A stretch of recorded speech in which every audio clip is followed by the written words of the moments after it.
Hi guys, good morning. I'm a little bit bothered how many people forget how to make decisions. This video is for those who have those friends who, take political sides on a particular issue, but don't really have that broad of a judgment on what the issue is. I'll be covering two topics today. One is about travel and one is about sugar ban. In terms of travel, there are a couple of things that have been popping up. The metro rail, taxis, Ubers, and private cars, ride sharing, buses, pricing control, especially for cooperatives, FX. You'd imagine how inefficient FXs are. There are these lines that go on forever. I think it's really silly that some of the FX are just there.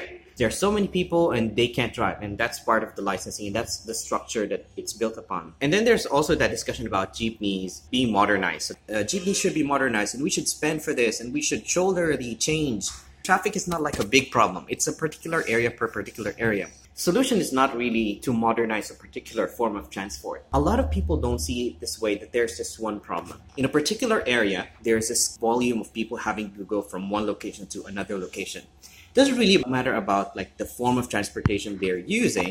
It's a matter of how efficient are they in doing that task for going from point A and point B. If it's cheaper, if it's faster, if it's more efficient, more reliable, that's better.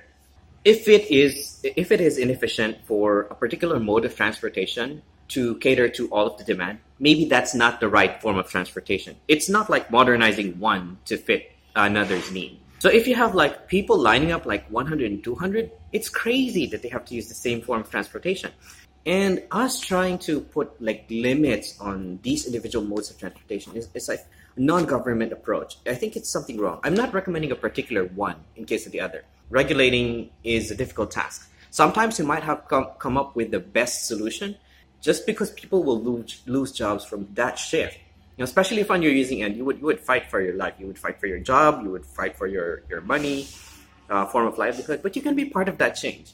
I don't feel like people are there yet where they're ready to embrace change and they are going to be part of that change. They want to stay at the same level and not be impacted by disruption. They will be. As time goes by, forms of transportation will change and will evolve. It may or may not include them. That's their choice. Prices should always reflect. So this is about the prices of gas and fare. But price control is not really effective. And I suppose values, there's a need, there's a value, and you should pay for that value. If it is more scarce of a demand, the prices should go up. Having a fixed price is difficult. Give some stability. It is a trade. Business is a reflection of where the values are and where money should be traded to make things happen. Do we need to standardize just one form of transportation? No. The goal and the problem you're trying to solve is, how do I get the most number of people very efficiently from one place to one place at the lowest cost? Going back to decision, some people were fighting about sugar ban, and people are talking about the alcohol, liquor ban. Sugar, is it healthy? Yes or no? And I find this really troubling. If you go to a grocery or supermarket, you could count how many rows are dedicated to just items full of sugar. It's not healthy. Anything in excess is not healthy.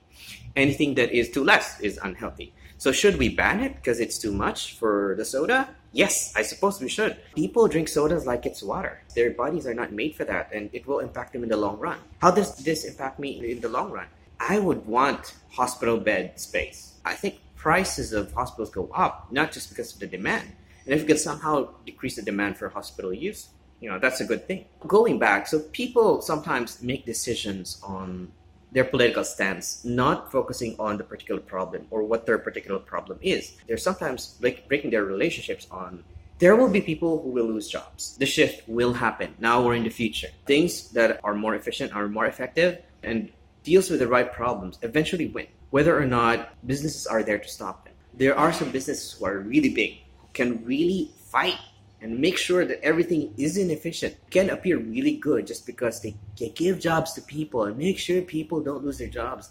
But they don't know they're impacting the environment really unhealthy. If you have some friends, if you have family who think that, I should take a stance on sugar ban on colas.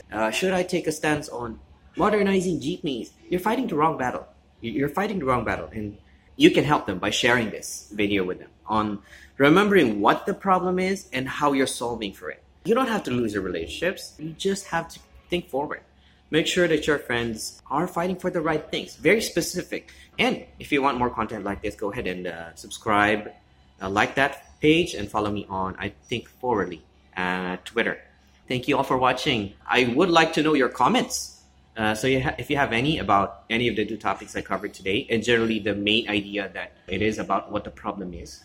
If you have anything to add to that, please comment. Share this to your friends. Love to see them.